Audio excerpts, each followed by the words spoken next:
அனைவருக்கும் வணக்கம். நான் பூபாலன். திராவிட முன்னேற்ற கழகத்திற்கு முதல் தலைவர் யார் என்று கேட்டால் அறிஞர் அண்ணா தான் என்று அநேக நபர்கள் சொல்வார்கள்.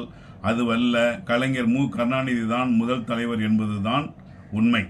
1949 திராவிட கழகத்திலிருந்து திராவிட முன்னேற்ற கழகத்தை அறிஞர் அண்ணா தோற்றுவிக்கின்றார். அப்பொழுது தலைவர் பதவியை உருவாக்காமல் அந்த பதவிக்கு என்றும் தந்தை பெரியார் தான் உரியவர் என்று பொதுச் செயலாளர் பதவியை உருவாக்கி கட்சியை வழிநடத்தி சென்று தேர்தலில் நின்று 1967 ஆட்சி அமைக்கின்றார். 69 அறிஞர் அண்ணா அவர்கள் இயற்கை எய்தியவுடன் கலைஞர் அவர்கள் ஆட்சி பொறுப்பு ஏற்கின்றார்.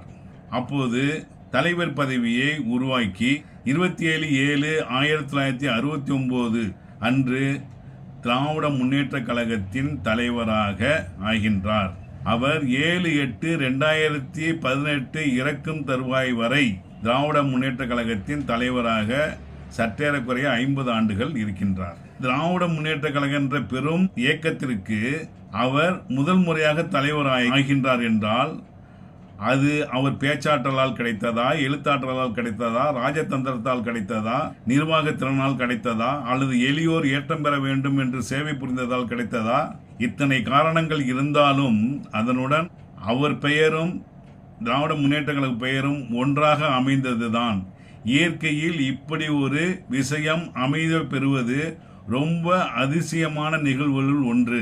ஏனென்றால் திராவிட முன்னேற்ற கழகத்தை சுருக்கமாக திமுக என்று அழைப்பார்கள். கலைஞரையும் திமுக என்றுதான் அழைக்க வேண்டும். ஏனென்றால் அவர் பிறந்த ஊர் திருவாரூர்.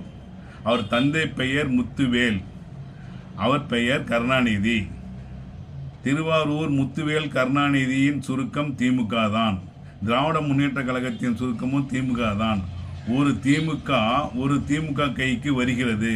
இதற்காகவே இயற்கை காத்திருந்து அவருக்கு வழங்குகின்றது.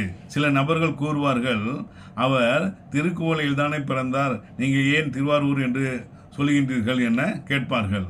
அவர்களுக்கும் சொல்கின்றேன், நீங்கள் திருக்குவளை என்று போட்டாலும் திருக்குவளை முத்துவேல் கருணாநிதி என்று தான் வரும். அப்போதும் திமுக தான். அதை திமுகவையும் கலைஞரையும் பிரிக்கவே இயலாது என்பதற்கு இது ஒரு சாட்சி.